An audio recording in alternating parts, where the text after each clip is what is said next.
Today, we're going to be talking about crypto mass adoption. Specifically, we're going to be talking about three paths or three ways that crypto mass adoption will occur. I first talked about crypto mass adoption on my channel a couple of years ago, but I want to do another video because I believe that we're actually seeing this happen. In fact, I know that we're actually seeing this start to unfold right now. And I want my subscribers, I want my viewers to be aware of this because I believe that people that are early on this trend, people who can get in front of this trend, are going to be a part of what could potentially be one of the greatest economic shifts of our lifetime. Now, ladies and gentlemen, nothing in this video should be considered financial advice. First and foremost, I'm a cryptocurrency enthusiast and I pay a lot of attention to this space.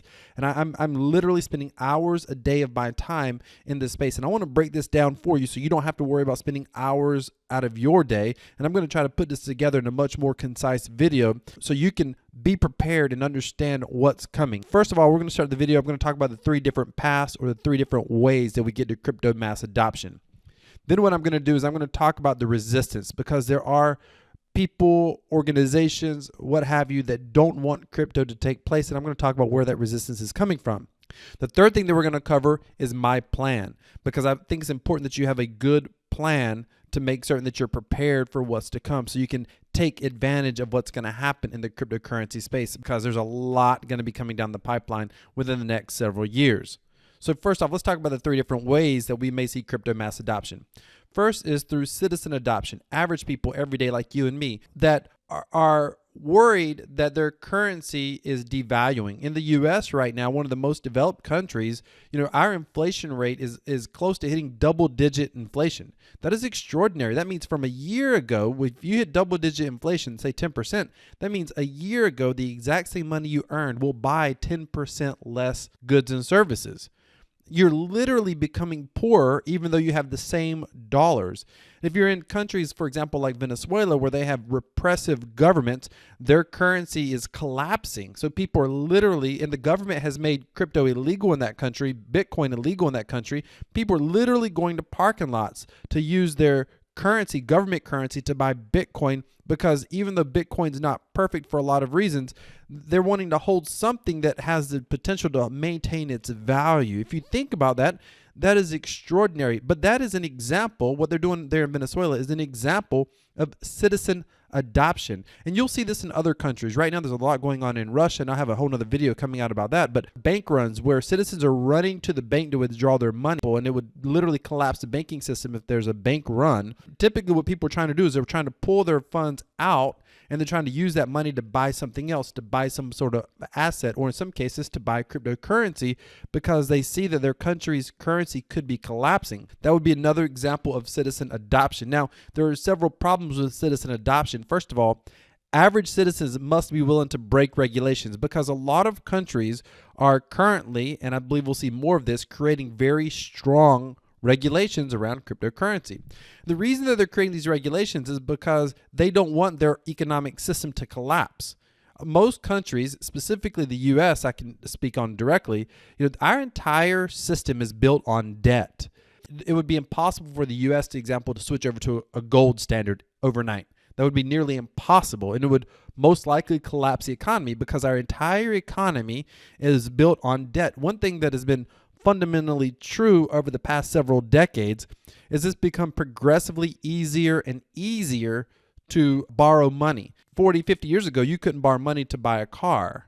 And then, at one point you could borrow money and you could finance a car for up to 3 years. Then you're able to finance a car for 5 years. Now I think you can finance a car for like 7 or 8 years. A vehicle, you can finance it for up to 8 years.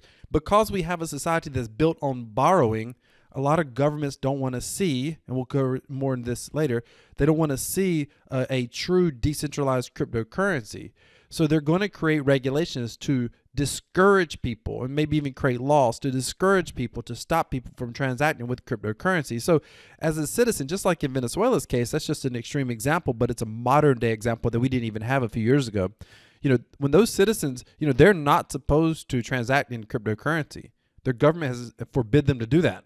So when they're going to parking lots, and you can look this up if you look up statistics on websites like localbitcoin.com, there's a tremendous amount of traffic coming from South America and Venezuela particularly because they're literally going to parking lots to buy Bitcoin. They're willing to go against government regulations. Citizens must be willing to be responsible for their own account safety. One interesting, unique thing about Bitcoin, or cryptocurrency in general, is when you have a wallet like a Trezor wallet, you're responsible for your private keys. If someone tricks you into giving up your private keys online, which for whatever reason, unfortunately, this happens all too often. If someone tricks you, if they say, oh, we're part of support of XYZ company or of wallet or MetaMask, we need your private key so we can access it. And if you unintentionally, maybe you're just learning, you're brand new to crypto, and if you give up your private keys, you lose your funds. And there's nearly nothing that anyone can do to get those funds back. Unlike your bank, if someone hacks your debit card or your credit card, typically your bank or your credit card company will put those funds back for you. Right now, as long as people continue to trust their centralized banking authority, as long as people have trust in their government's ability to manage economics and finances, most people are not going to be willing to take responsibility yet for their account safety or for their financial safety. But I believe that we're going to see that start to change over time. In fact, we're already on trend to see that change. Again, I can just point to Venezuela because it's a real world example that most people are aware of right now.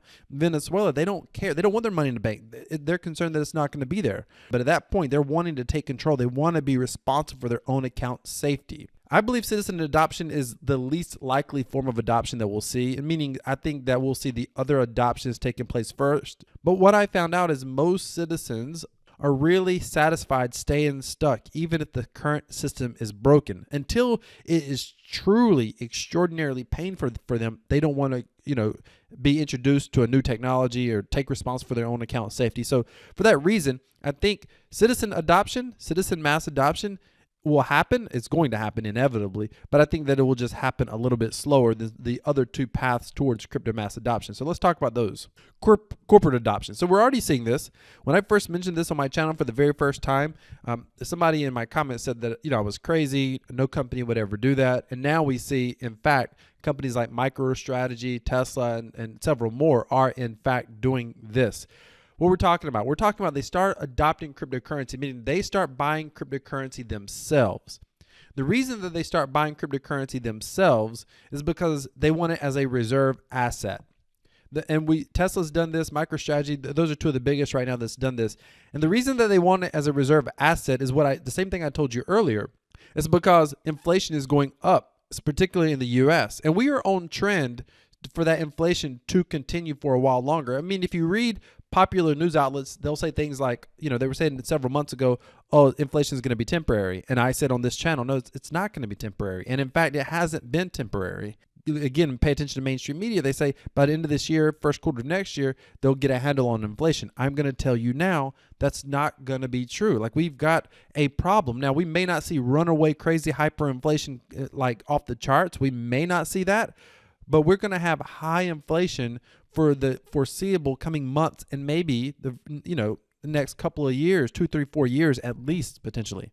And again, I said it first here, and I'm okay saying that because I understand the economy, I understand what we're working with and what's going on, and they're trying to prop up the U.S. dollar's value. And I don't want to go into details on why that's happening. Again, you can go watch the video, Money as Debt. But companies are aware of this. Smart people, smart CEOs, so they hold dollars in their bank accounts as a reserve. If the company gets in trouble, if sales go down, they need something to tap into to hold themselves afloat, to pay their bills, that sort of thing. So most major corporations have some sort of reserve set back. Well, if you're worried about your reserves losing 10% of their value, and imagine if we have 10% inflation for 2 or 3 years, you don't want to lose 30% of your value. And if you think there's a technology like cryptocurrency, like Bitcoin, you're like, hey, let me put part of my reserves just as a hedge. I don't have to put all of my reserves there. Let me put 5% there. Let me put 10% there. Let me put 15% there. If you're concerned, if you're in charge of a company and a corporation's reserves, then it makes sense to hedge part of that risk with something else that may maintain its value. For example, like cryptocurrency. The other thing that we may start to see with corporate adoption is transactional diversification. So what do I mean by that? I mean that they start to accept cryptocurrency. Now, you do find companies now that accept cryptocurrency, but it's important for you to understand in most cases, they're not actually accepting cryptocurrency. They're using payment services that allow you to pay with crypto, but those services immediately and almost instantly convert that crypto to dollars And the company actually gets dollars in their bank account.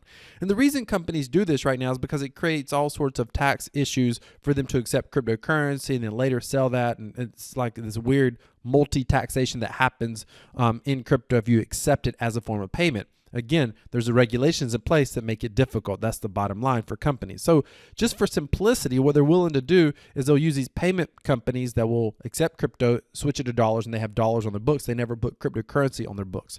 But it's possible that what we're going to start to see is as companies decide they want to start growing their reserve assets, if large companies go directly to exchanges to buy cryptocurrency, then it ends up costing them more money to buy that cryptocurrency for several reasons. One, they can drive the price up by making the purchases. That's one reason. What they may choose to do is start accepting payment and actually hold that cryptocurrency in their accounts. And that can get very interesting if we start to see that happening. And we'll find company leaders saying it on Twitter, or there'll be business articles written about it, but it's something that hasn't really happened yet, but I believe we're going to start to see it. They want to hold more crypto, and a good way to get it is to accept it as payment for their goods and services. The customer demand is going to take place. I mean, right now, the main reason that any company accepts crypto, again, it's not convenient for them, but the reason they do it is because customers demand it. Customers want it. You know, they want to be able to use their cryptocurrency to pay for things. So right now, companies, because customers are asking for it, companies provide that service. So we may see more customers over time, and I believe that's a trend that will happen. But as more customers ask for it, more companies will start to accept cryptocurrency over time. And as that happens, I think it's going to, even companies that are not technology companies may start looking at cryptocurrency at that point as, you know, a viable option for their own reserve asset funds. So I believe corporate demand and customer demand and corporate interest go hand in hand with this. But again, this is reasons that we're going to see corporations, more and more corporations, start to adopt cryptocurrency. And this all happens because the U.S. Economic system becomes weaker and weaker. And I want you to understand when I say that, because a lot of times you'll read articles that will say we have a strong, you know, our economy is strong. They're looking at that in a very short-term focused sort of environment over what's going on this quarter or last quarter or next quarter.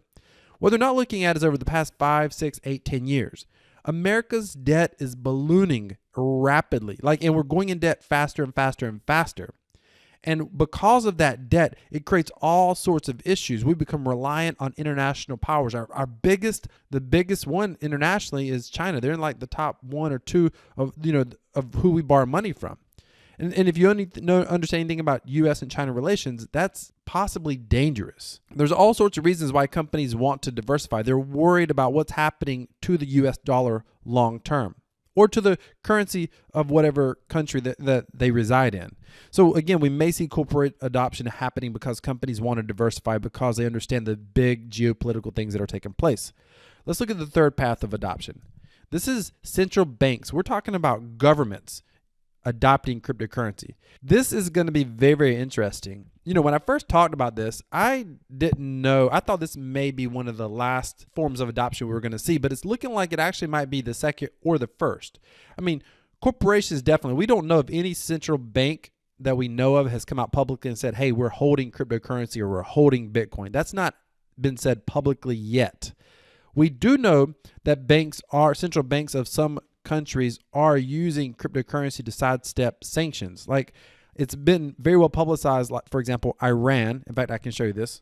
Iran, basically, they're sidestepping sanctions. So they are using cryptocurrency to sidestep sanctions. Also, North Korea is funding their missile program with cryptocurrency. Of course, cryptocurrency they've arguably have stolen through various online scams or whatever, but they're using cryptocurrency. Why are they using cryptocurrency? Because no one will accept their currency because it's so poor, and their currency is not a reserve currency. The U.S. dollar is a reserve currency, as well as many of these countries have sanctions, and it violates international laws to do business with them in any form of currency. So they'll use cryptocurrency to sidestep those sanctions. And when I say sanctions, they basically are cut off from the international banking system, so that they're not able to transfer money. They're barred, for example, from the SWIFT system. And when that happens, they have no way to transact. And so it's possible we could see more and more rogue countries. We know Iran is one. We know North Korea has, and there may be others that start to use cryptocurrency. The other thing that we may be seeing is we may see some developed banks start to diversify. similar to what we talked about when we talked about corporate adoption. The US dollar is in a weakened economic position. I don't mean the dollar is necessarily weak. I mean it is a weakened. Our government's ability to continue to hold the dollar in its place in the world is getting weaker. That's what I'm trying to tell you. And countries know this. I mean, even in the U.S., Standard & Poor's has lowered the U.S. credit rating. And that's crazy because at one point, now they didn't lower it by much. I think it was like a AAA plus, and they made it like a AAA minus or something. But that was incredibly symbolic. That was the first time in history that's ever happened. And it's saying that, hey, the credit ratings agencies are saying, hey, there's some possibility America can't pay their debts. Now, right now, America can pay their debts because the U.S. dollar is what's called the world reserve currency, which means when most countries interact with one another, they interact in U.S. dollars. So if Germany gets into debt to China, for example, Germany has to have U.S. dollars. They have to take their money that they converted to dollars, and they use those dollars to pay China. In the U.S., the government can just print dollars, literally just print dollars. And by the way, they basically do that to keep it oversimplified. They basically do that. So countries recognize the dollar is not the safe haven it's always been. It's still the best option, but it's not as good of a best option as it has been historically.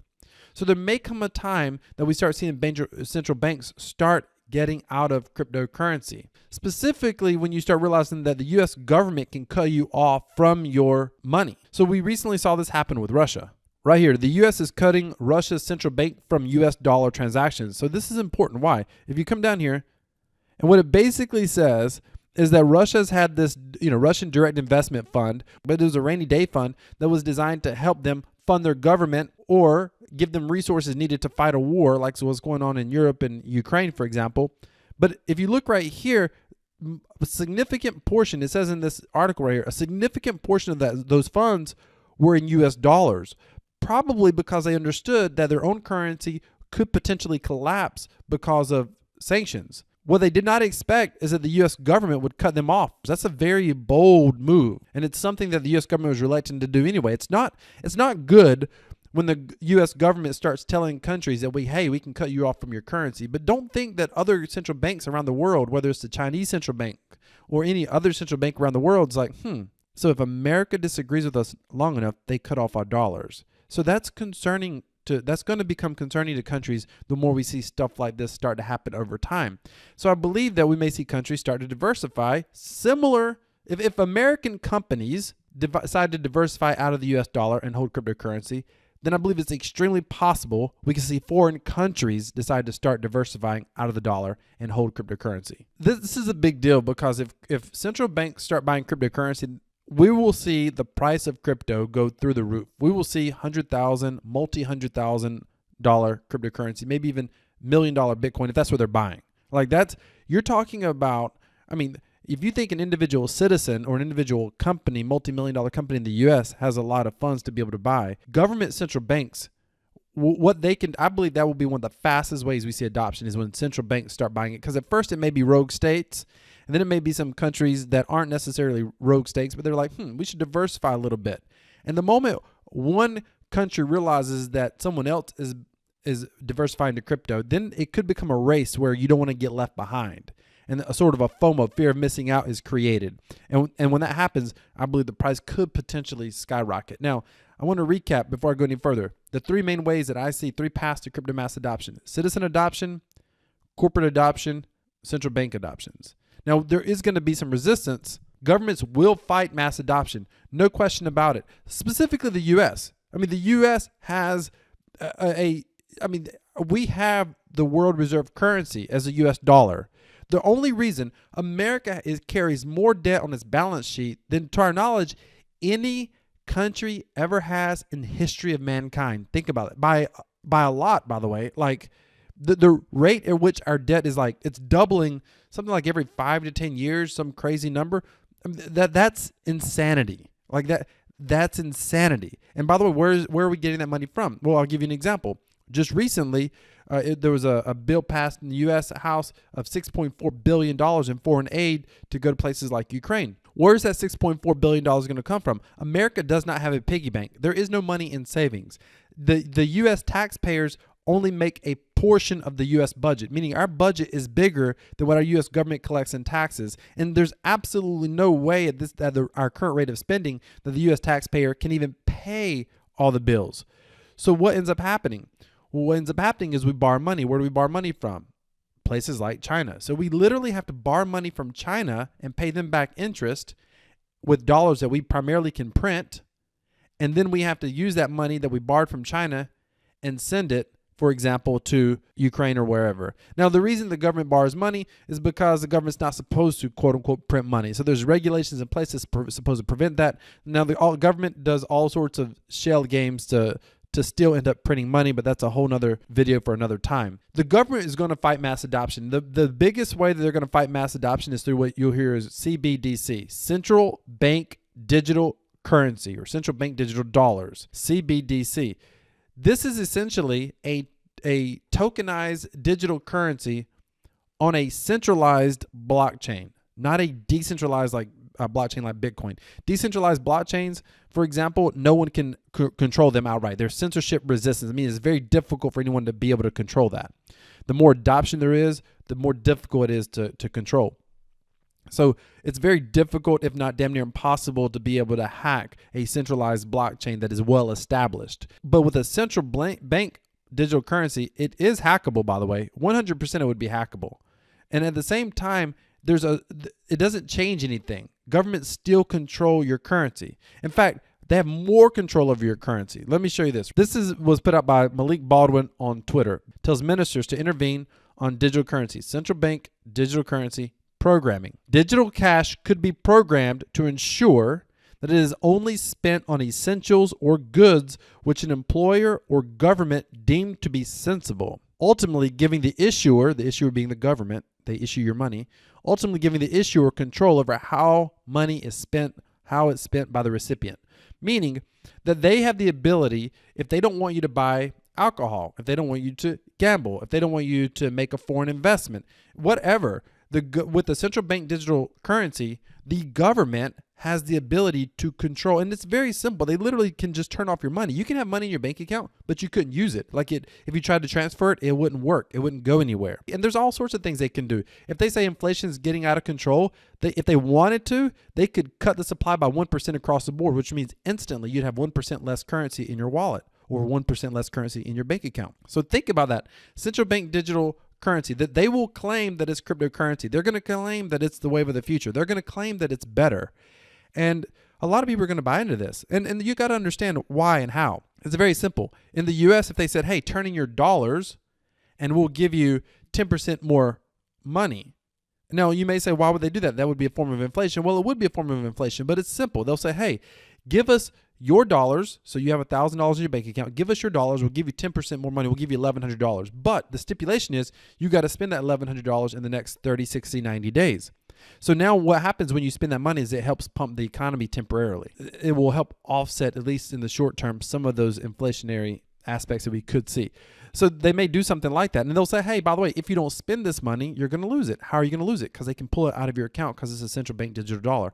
I'm not saying any of that will happen. I am saying all of that could be possible with a central bank digital currency or a central bank digital dollar. And I believe we're already seeing this. By the way, China and Russia are leading the world on the development of their own central bank currency. That's interesting. So central bank digital currency is the primary way that they're going to fight mass adoption, and they're going to use a combination of all of this. PR is the other one. You see this all the time. I was somewhere last week and I actually saw on a Dr. Phil. Dr. Phil has nothing to do with cryptocurrency. Dr. Phil, and he talked about a scammer using cryptocurrency, and he said twice on his show, scammers use cryptocurrency. They use this technology because it's not traceable, it's not trackable. Well, anyone in cryptocurrency on a decentralized blockchain, the whole idea is the decentralized blockchain is trustless because you can track transactions. Now, you can't easily reverse transactions.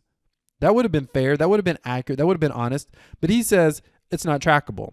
And I believe that that's part of the demonization that we're going to see with cryptocurrency. We will continue to hear things like cryptocurrency is used for fraud, cryptocurrency is used for scammers, and they will use this PR to help introduce regulations. Hey, we need to protect citizens from getting hurt. We need to protect citizens, so we need to regulate this transaction. Now, I don't think central a decentralized cryptocurrency like a Bitcoin or Ethereum is going to be made illegal, it may be made difficult to transact with. They may say you can't invest in it unless you're an accredited investor. In other words, you're wealthy. They may say that.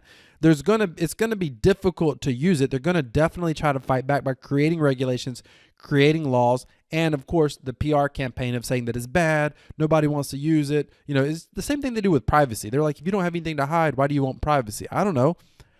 I go to the bathroom. I don't have anything to hide, but I like my privacy in the bathroom. I like privacy because it's fundamental and it's necessary to a free society. You have to have a right to privacy. Same thing. I believe that you have a right to your money. You know, they'll say, for example, Bitcoin's used in scams and is used in fraud. Not any more than the US dollar. The US dollar by far is used for more money laundering, more fraud than cryptocurrency ever has been. Governments will fight mass adoption 100%.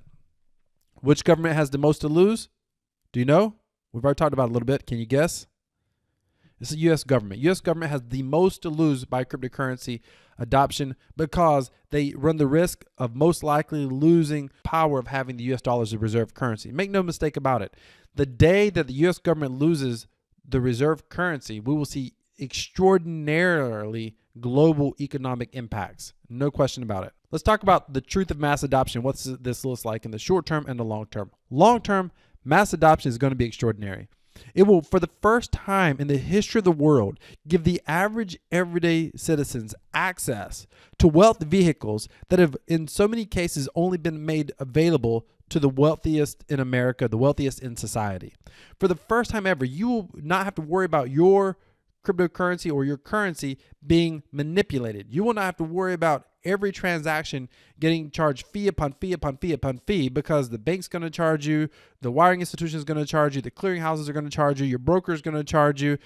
And now we pay so many fees to transact inside the economic financial system because legacy money, old guard money, you know, the major brokers, the financial industry, the financial world, literally screw over the individual. I mean, in cryptocurrency right now, you can find real world interest rates, I mean, conservative interest rates that are between 6 and 12%. Go to your bank, they're going to pay you a fraction of 1%. Long term, you're going to have equal access to your money. You're going to have fair access to your money, and you're not going to have to worry about your money being manipulated. And I believe that we're going to see a level of economic freedom that has never happened before. And I believe it's important to be a part of this trend as early as possible, A, so you can be one of the leaders in the space and make certain that you have your digital future secure financially. But B, I believe that it's part of the major wealth shift that's coming. We'll get to that here on another slide. Now, short term, the truth about mass adoption short term, this is something people who are cryptocurrency fans like myself, I believe in this technology. I love this technology. I want this technology to win. I believe it needs to, long term, for average citizens of the world, have fair access to their finances without their money being stolen through inflation and unfair taxation, for example. However, short term, I have hinted at it several times. I believe it's going to be very rocky, very volatile. There's going to be a lot of economic uncertainty. To unwind the current system that we have, the U.S. is already headed down a very difficult financial path right now.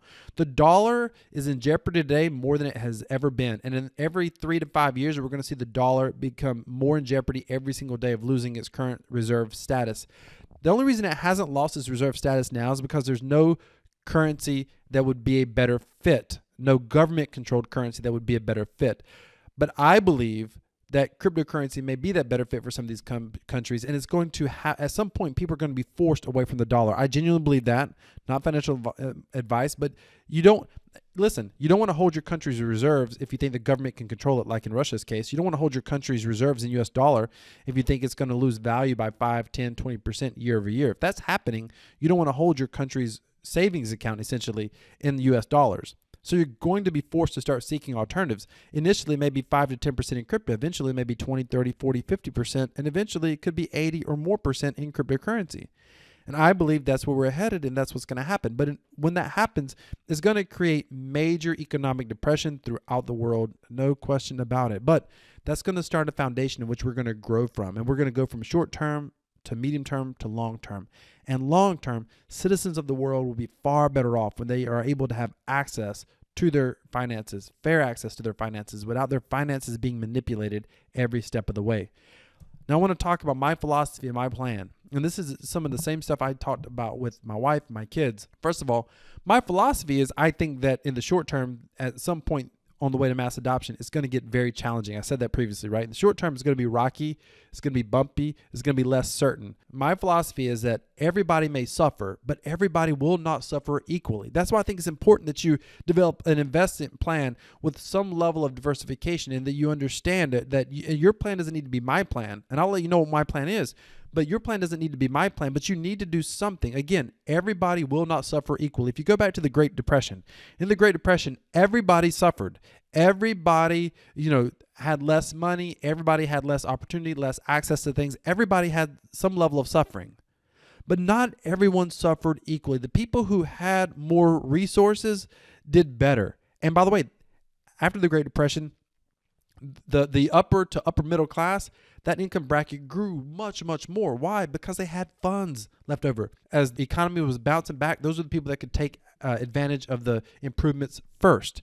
And I believe that's going to be true in this next revolution that we're going through, this economic revolution. My investment plan is really based on choosing specific passive income assets. And it's very much passive income focused. And when I say passive income, I mean both in cryptocurrency. There are several cryptocurrency projects that pay out significant passive returns, as well as asset focused. I like companies and dividends and real estate that pays passive income. And let me explain why. There's a couple of reasons why I like passive income. Sure, everybody likes the feel like they're making money for nothing. And that's what gets promoted all the time in passive income. Heck, I've promoted it and talked about it myself. But the reality is it's passive income. When you create multiple streams of passive income, you create income diversification. And I believe that's extremely important. When you have uncertain economic times, if you just bought Bitcoin, you're like, I want to be in crypto. I'm just going to buy Bitcoin. I'm just going to buy Bitcoin. That's great. You stack Bitcoin, you stack Bitcoin, you stack Bitcoin. And then all of a sudden you hit an economic calamity of some sort. It could be personal in your own life. You could lose your job. You need money. And all of a sudden you're forced to sell your crypto. The very thing that you were trying to hold on to for this economic revolution that's coming, you're forced to sell it. And I believe that's the worst thing that can happen. But if you have passive income coming in through other investments or through cryptocurrency, then I believe that you can use that passive income. You don't have to use that to keep investing. You can use that to help support yourself in difficult economic times. And it prevents you from selling so quickly. Listen, you're going to see in right now, the crypto market is very much correlated to the traditional markets. We're going to have, we're on the cusp of a potential recession here in the U.S., and I believe we're going to go full into a recession. I don't know if we hit depression this time around, but we will go into a full recession, and I truly believe that. So in that sort of environment, your crypto will be worth less because, again, as the traditional mainstream markets go down, cryptocurrency goes down because it's one of the first things people will liquidate to try to live on. So you need to have something that can cause you to emotionally not sell. One of the ways to do that is to be able to have an income coming in through crypto. So hypothetically, it's not super easy to get passive income in Bitcoin, but you can find 20, 30, 40, 50, 100+% annual returns in crypto. Like that does exist. It is out there. If you have income coming in like that, then it's a little bit easier not to sell when you have that additional income stream, because you can always liquidate the income stream first and still hold the underlying asset. There's a lot of passive income sources that exist in crypto and in traditional markets. And I think it's important to be diversified in both.